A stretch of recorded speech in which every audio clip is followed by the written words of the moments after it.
how in the does this fit in this?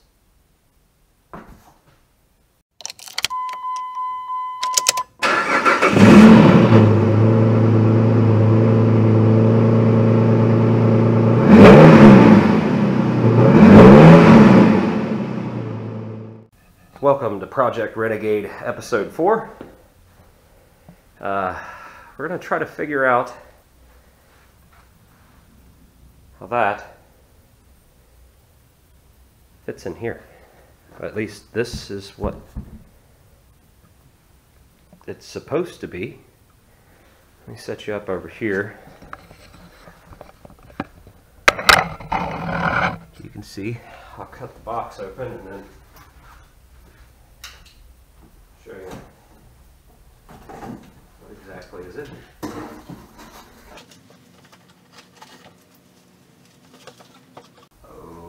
Okay.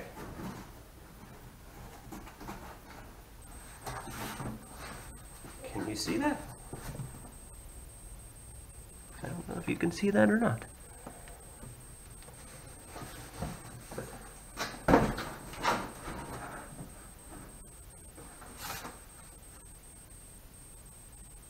That's the paperwork for it.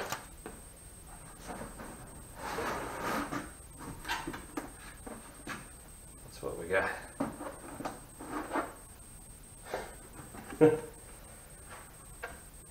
Well, it's made out of a lot thinner material, that's for sure. I'm going to go over here and set it up and make sure that this is the correct part. As you can see, it's the same part, it's just a lot thinner and a lot more flexible. I mean, you can see versus that, but I guess that's factory versus aftermarket. But at least this one's new and not all damaged. Here is another part that I ordered. Doesn't look like they took very good care of it in the mail. I'll cut this open and show it to you. This is actually a part that was missing off of the vehicle to start with.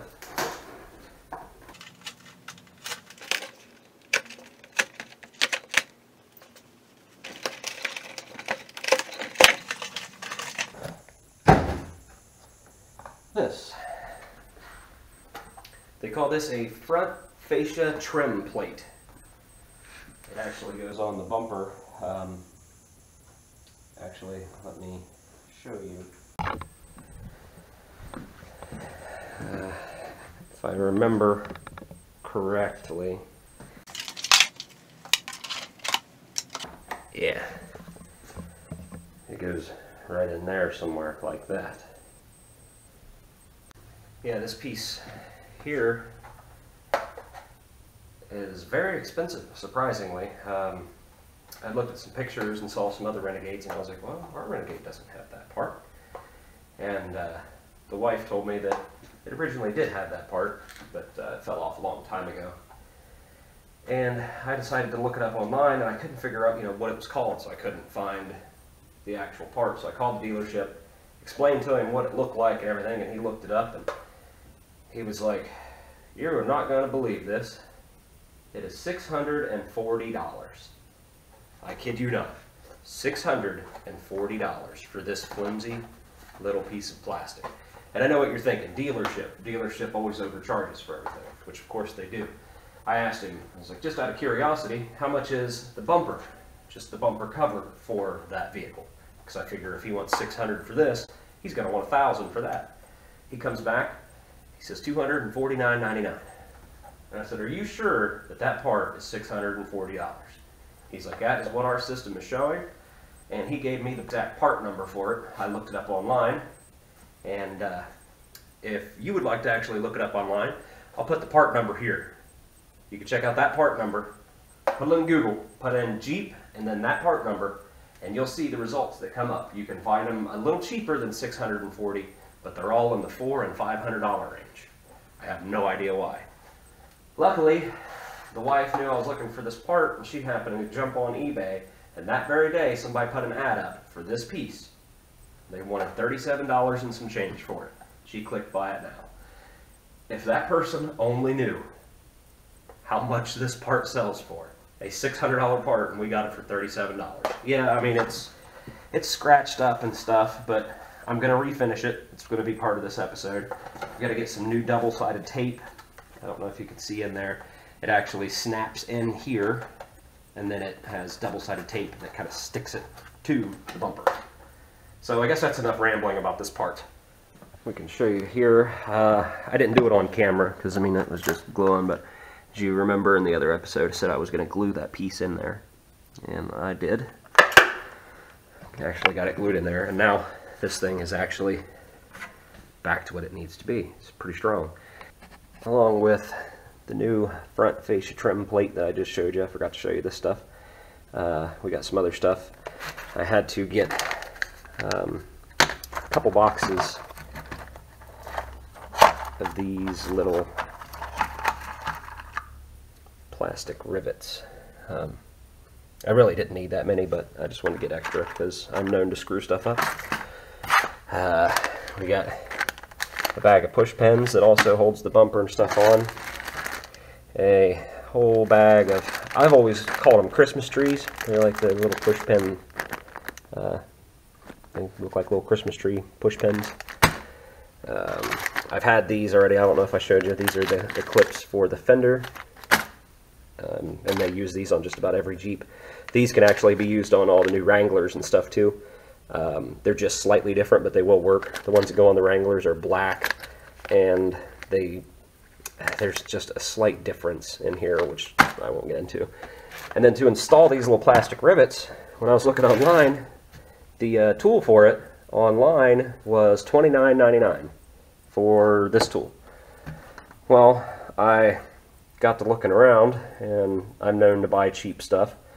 I went over to Harbor Freight, found this kit for $16.99. It even comes with a couple of the rivets. I'm not going to use the rivets because God knows how cheap they are. We're going to try to use the tool. Maybe it'll hold together. Maybe it won't. We'll find out. I'll go ahead and apologize now. I've got some family issues going on, so I'm going to try to get done what I can. But my plan is to put all new clips on the back of that fender flare, install the new wheel well liner, snap the new fender on, and possibly just refinish this. And I think that's going to be it.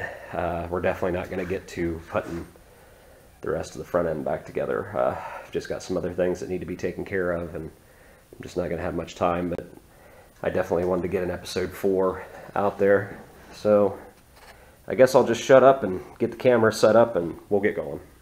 Alright, let's see if this thing will actually fit in here.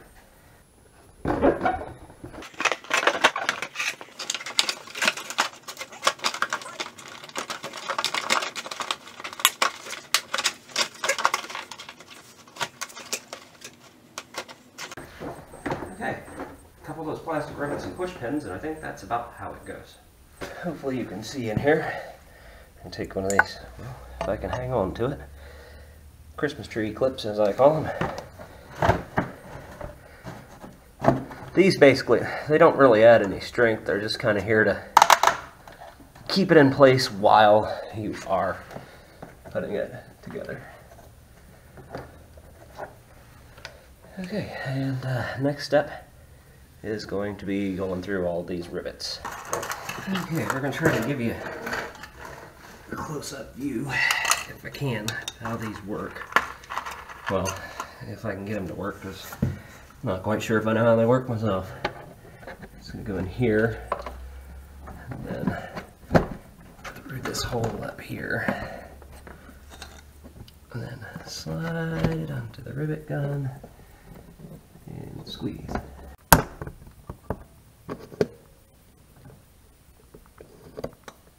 Earlier I said I was going to change all these clips, but they all actually look fine, except for the missing one, which is still attached up here.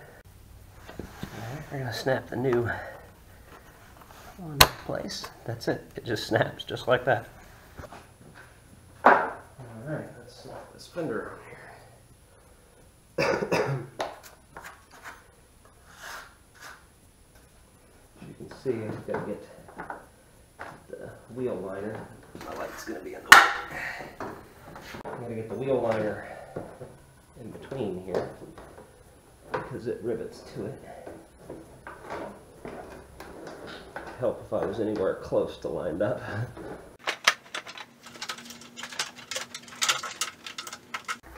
Well, wait a minute. I see one clip that actually needs to be replaced. I didn't notice it before, but it needs replaced. It's broken. As I showed before, how easy these are to install. They just snap on just like that. Now it looks like all of the clips are good. Unless I break one in the process of putting it on. Let's try this again.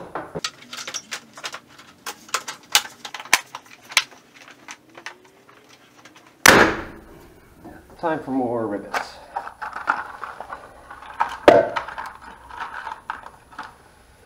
Hopefully these are all lined up, because I really don't want to have to sit here and mess with these forever.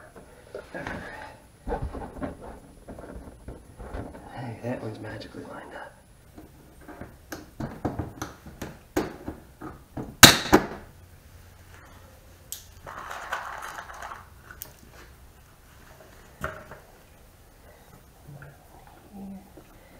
Oh, so this one's not lined up.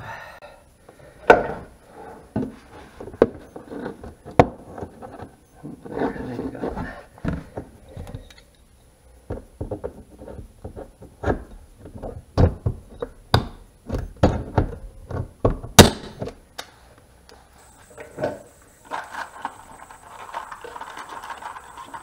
Probably blocking the shot down here. See if there's anything from there.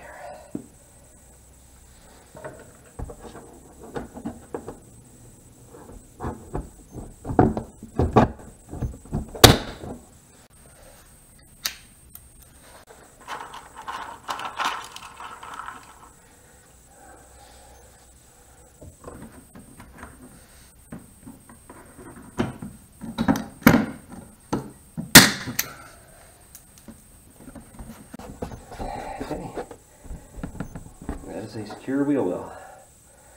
Now, like I said, and cut all of these off. Okay, first thing I'm going to try to do on this piece here is get rid of the old sticky tape because it's no longer sticky.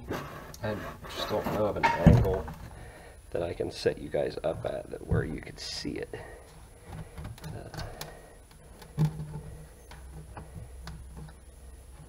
I'm not quite sure what tool to use. I can't really use my heat gun, so then I'll melt this plastic because it's so thin.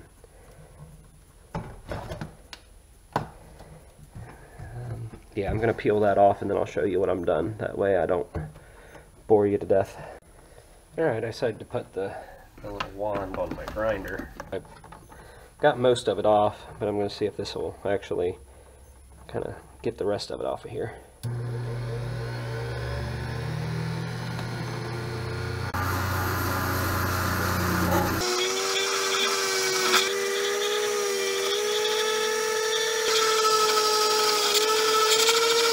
That's about as good as it's going to get. I'm not going to put any more time into that. Now I'm just going to hit it with some real light sandpaper and then spray it. Actually, I'm going to fix this little spot here too.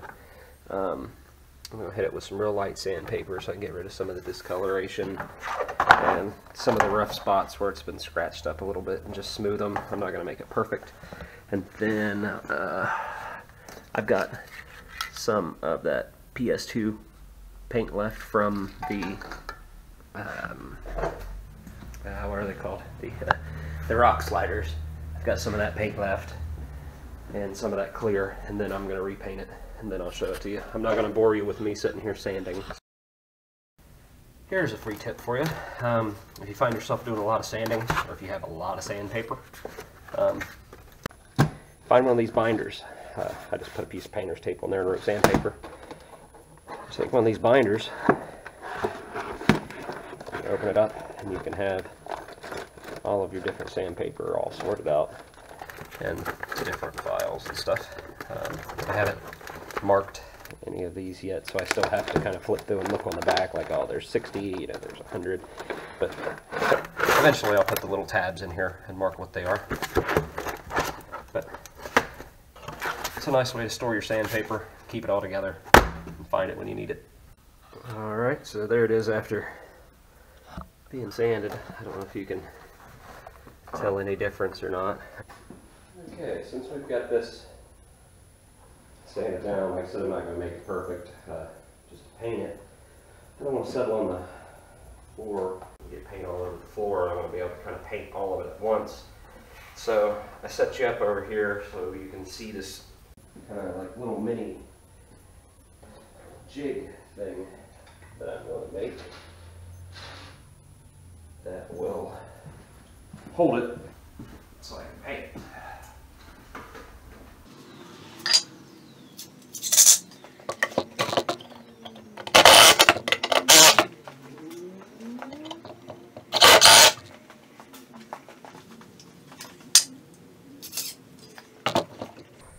Doesn't have to be exactly level. The battery's going dead.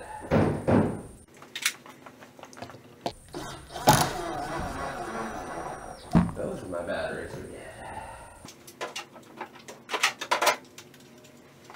It's a good thing I got another drill, I guess.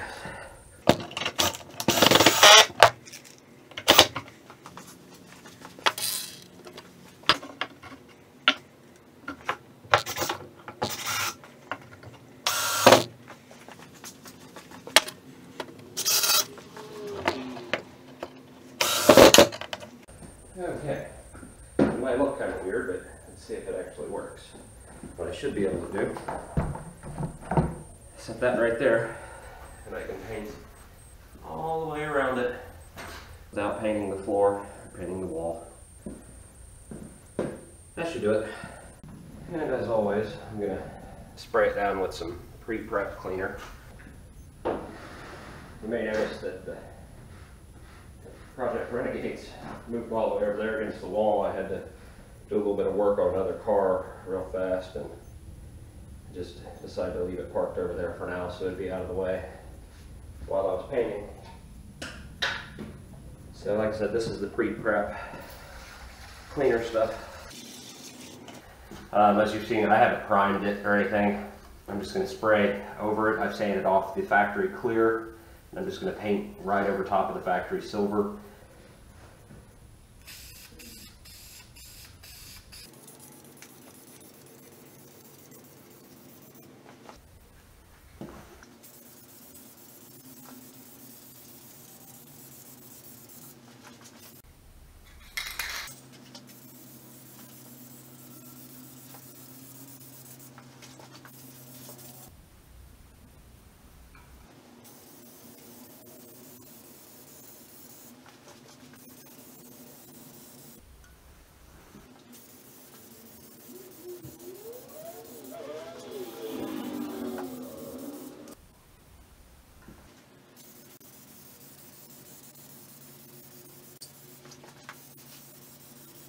Well, there it is. That's 3 coats of paint and 3 coats of clear. Again, like I said last time, I don't think the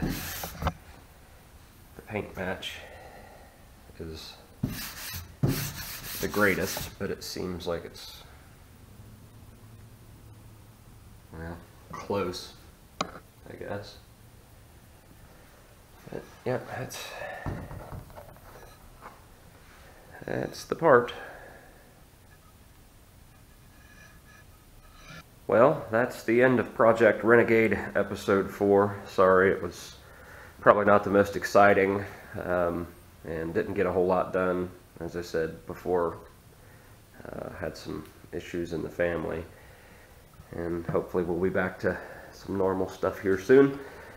So stay tuned for Episode 5. I've actually got a lot of different stuff planned. I ordered a whole bunch of different parts, and I've got to go through and check and see if I'm going to be able to maybe modify them, get them to fit this thing, and if they do, then you'll get to see what it is.